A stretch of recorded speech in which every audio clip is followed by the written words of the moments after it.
அருமை அருமை.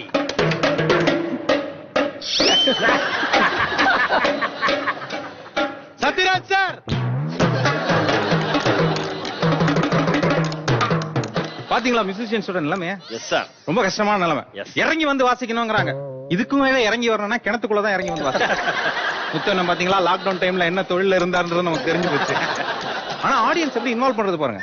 நாமளே குச்சியை கீழே போடணும், அவங்க எடுத்து கொடுப்பாங்க. நான் சத்தியமா நினைச்சேன் மகேஷ், வேணும்ட்டே வந்து கீழே அடுத்த வாட்டி போட்டு உன்னை திரும்பி வந்து கால்ல விழுவுற மாதிரி பண்ணாப்ல. நீங்க சண்டையில போயிருவீங்க. போட இசையை வச்சுதான் மியூசிக். ஓடு நீங்க மியூசிக்கா? நான் கேட்க நினைச்சேன். எப்படி பங்கேற்க வைக்கிறோம் பாருங்க. மக்களை மியூசிக்குள்ள கொண்டு வரணும். அங்க நிக்கிறீங்க. சமீபத்துல ஏஆர் ரஹ்மான் அவர்கள் ஒரு மேடைக்கு வராரு. வந்து 2 வாட்ச் மாதிரி இப்படி மாட்டி இருக்காரு. இனிமே இன்ஸ்ட்ருமெண்டே வேணாமா, அதுலயே எல்லாம் ஃபீட் ஆயிருக்கான். கையாட்டினாலே மியூசிக் வரும். இப்ப நான் வாசிச்ச மியூசிக்கே நம்ம சிவமணி சார் ஸ்டேஜ்ல காத்துலயே காங்கோ வாசிக்கிறாரு. காத்துல காங்கோ பாருங்க, மியூசிக் வரும் பாருங்க.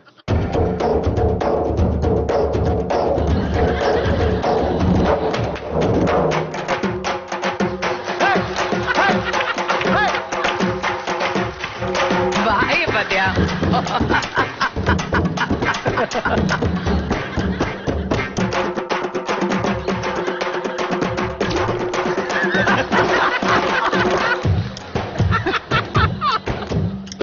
அவ்வளவுதான்.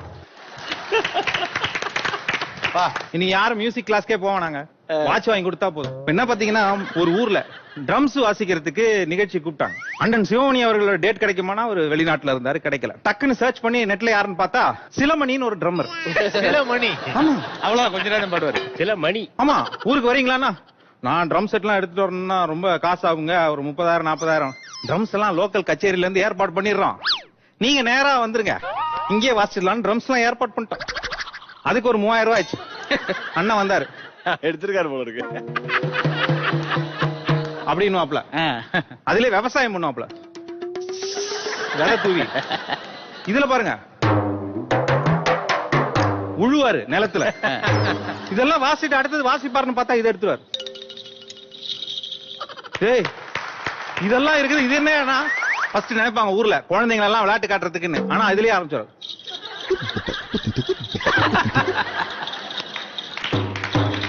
அடுத்தது நேரா போவான், ஒரு பெருங்காய டப்பா இருக்கும். மனுஷன் ரொம்ப ஃபீல் பண்றான்னு நினைப்பீங்க, கிடையாது. பெருங்காயத்தோட நெடி வருது இல்ல, தும்மல் வருது. பெருங்காய டப்பா முடிச்சதுக்கு அப்புறம் ஃபுல் பக்கெட்டையும் ஒரு 1/4 மணி நேரம் தட்டுவாப்ல. திருப்பி பேக் டு ஃபார்ம்.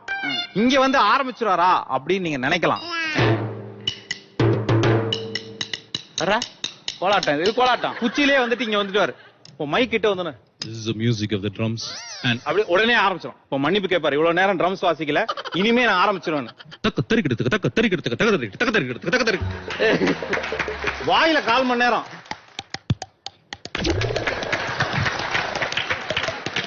திரும்பி ட்ரம்ஸுக்கு வருவாப்ல. இப்பதாண்டா இருக்கு அப்படின்னு இங்க ஆரம்பிக்காம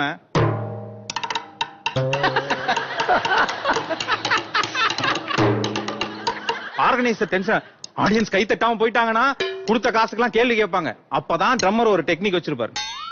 ரெடி, கிளாப் கிளாப். இப்படியே ஷோ முடிச்சிடாருங்க. பிரில்லியன்டான ஐடியாயா. எங்க காலேஜ்ல கல்ச்சுரல்ஸ்ல கிடாரிஸ்ட்னு ஒருத்தன் இருப்பான். அவன் காலேஜுக்கு பேக் எடுத்துட்டு போறானோ இல்லையோ, முதுகுல எப்பவுமே ஒரு கிடார் பேக் இருக்கும். கல்ச்சுரல்ஸ் ஆரம்பிச்சோன்னா அவன்கிட்ட ஃபீல் பண்ணும், மச்சி கல்ச்சுரல்ஸ்டா, we have to play டா, நம்ம ஜெயிக்கணும்டா அப்படின்னு சொல்லி சொன்ன உடனே வருவான். மச்சான் awesome song டா, we are making. What a sound மச்சான், this chord மச்சி, this one awesome டா. உண்மையா காலேஜ் கல்ச்சுரல்ல கிதார் வாசிக்கிற இப்படிதான் பேசுவான். 100 தடவை முடிய கோந்துவான். ஏமா நினைச்சு ஒரு தடவை கூட இதை தொட மாட்டான். மச்சி மச்சான் this one டா, இளைய நிலா ஒழிகிறது அப்படின்ட்டு அங்க இருந்து மாறிடும். உனக்கு என்ன வேணும் சொல்லு, பாட்டு தாண்டா வேணும். அவன் பாட்டு தான் சொல்றான். உனக்கு என்ன வேணும் சொல்லு உலகத்தை காட்டு. அவன் இப்பதான் அதை காட்ட ஆரம்பிச்சிருக்கான். Awesome song மச்சி. ராஜா சார் லைக்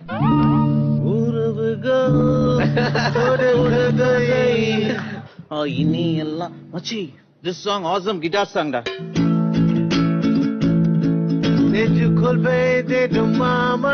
மச்சி அதோட இது நல்லா இருக்கும். பாடவே விட மாட்டியாடா. அதுக்குள்ள மச்சான் இது உண்டா முதல் நாள் என்று. அதுவும் அதே தான்டா. முதல் நாள்ல இருந்து இதே தான்டா சொல்லி. கல்ச்சுரல்ஸ் ரெடி ஆயிடும், உள்ள போய் வாசிக்கலாம் டைம் ஆயிடும். அதான் மச்சான் நீ நேரா கல்ச்சுரல்ஸ்லயே பாடிடுறா, நான் ஸ்டேஜ்லயே பாத்துக்கிறேன். Back stage behaviour. மேல எல்லாரும் வாசிட்டு இருப்பாங்க, இவன் பின்னாடி ரெடி ஆவான், அதை பாக்கணும் நீங்க. சொரியறான்னு நினைக்க கூடாது, அவன் பிராக்டிஸ் பண்றான். அதான பின்னாடி திரும்பி சொரியா. இதெல்லாம் முடிச்சுட்டு நேரா வருவாங்க, ஸ்ட்ரிங் அருந்துரும். முடிஞ்சு கதை.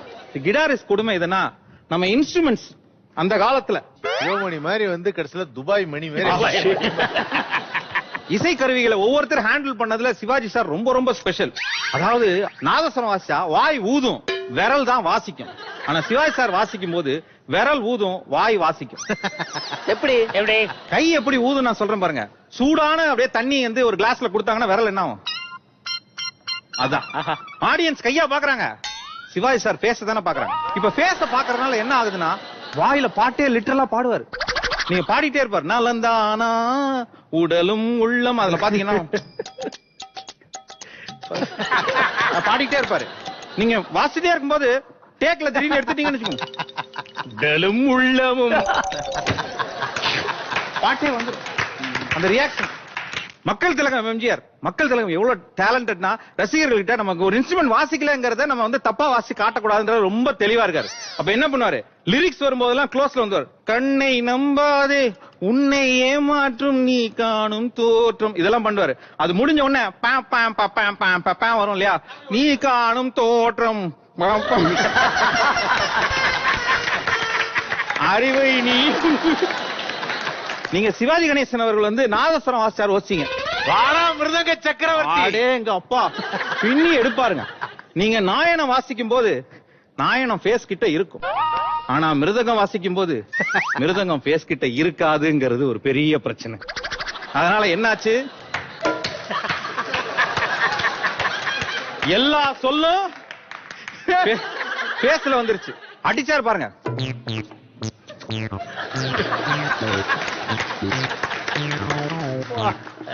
அவ்வளவுதான். அதுல வேற பிரபு சாருக்கும் அவருக்கும் போட்டி மாதிரி கிளைமேக்ஸ். லிட்டரலா படத்தை பாக்குறவங்க வந்து எப்படி திட்டா இருப்பாரு புள்ளைய அப்படின்னே சில பேர் சொன்னாங்க. ஏன்னா அவர் பாக்க என்கிட்ட போட்டி ஏண்டா ஏடா மிருதக சக்கரவர்த்தி. அடுத்து ரொம்ப முக்கியமான ஒரு இன்ஸ்ட்ருமெண்ட் வந்து வீணை. வீணையை அருமையா விஷுவல்ல வாசிச்சது நம்ம KR விஜயா அம்மா. மகேஷ், நான் வீணை எப்படி வாசிக்கிறேன்? ரொம்ப அழகா வாசிக்கிறீங்க. இந்த பாட்டு பிடிச்சிருக்கா? நான் வாசிக்கிறது நல்லா இருக்கா? என் கம்மல்லாம் அழகா இருக்கா? எல்லாத்தையும் வாசிக்கும் போதே கேட்பாங்க.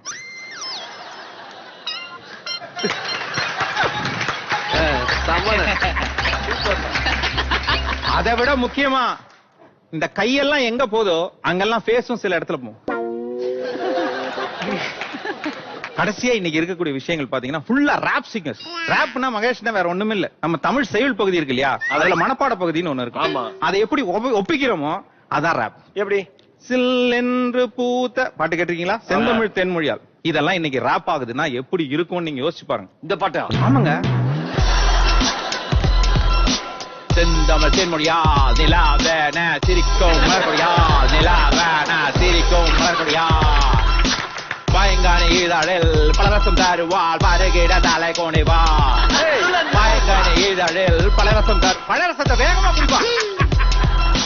பாய்கான இதழில் பலரசம் தருவாள், பருகிட தலை கோணிவாள். அடுத்து ராஜா சார்.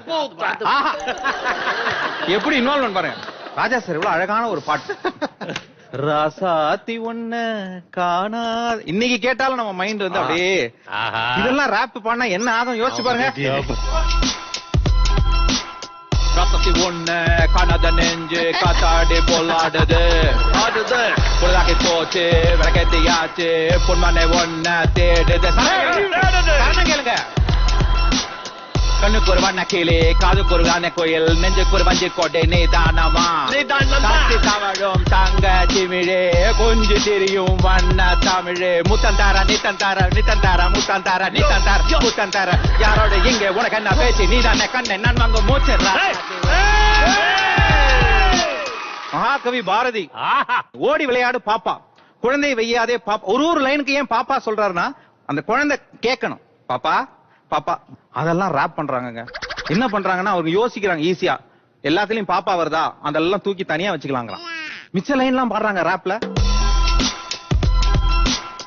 ஓடி விளையாடு குழந்தைய வையாதே கூடி விளையாடு குழந்தைய வையாதே மூடி விளையாடு குழந்தைய வையாதே பாப்பா ஏ பாப்பா ஏ பாப்பா ஏ பாப்பா அதெல்லாம் லாஸ்ட்ல fill in the blanks வச்சுக்கிறான் ஓடி விளையாடு ஒய்ந்திருக்கலாகாதே கூடி விளையாடு குழந்தையே வையாதே பாப்பா ஏ பாப்பா ஏ பாப்பா ஏ பாப்பா யாரு கேப்பா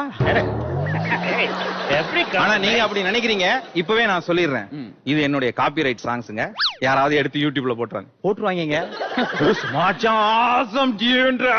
அப்படின்னு எவ்வளவு பாரதியார் பிறந்த நாளைக்கு ரிலீஸ் பண்ணிடணும் முடிவு பண்ணுவாங்க வாய்ப்பு இருக்கு சோ இசை என இன்பு வெள்ளத்தில் வந்து நான் வேர்வை வெள்ளத்தில் என்னால் முடிந்த விஷயங்களை ஷேர் பண்ணிருக்கேன் நன்றிங்க வணக்கம்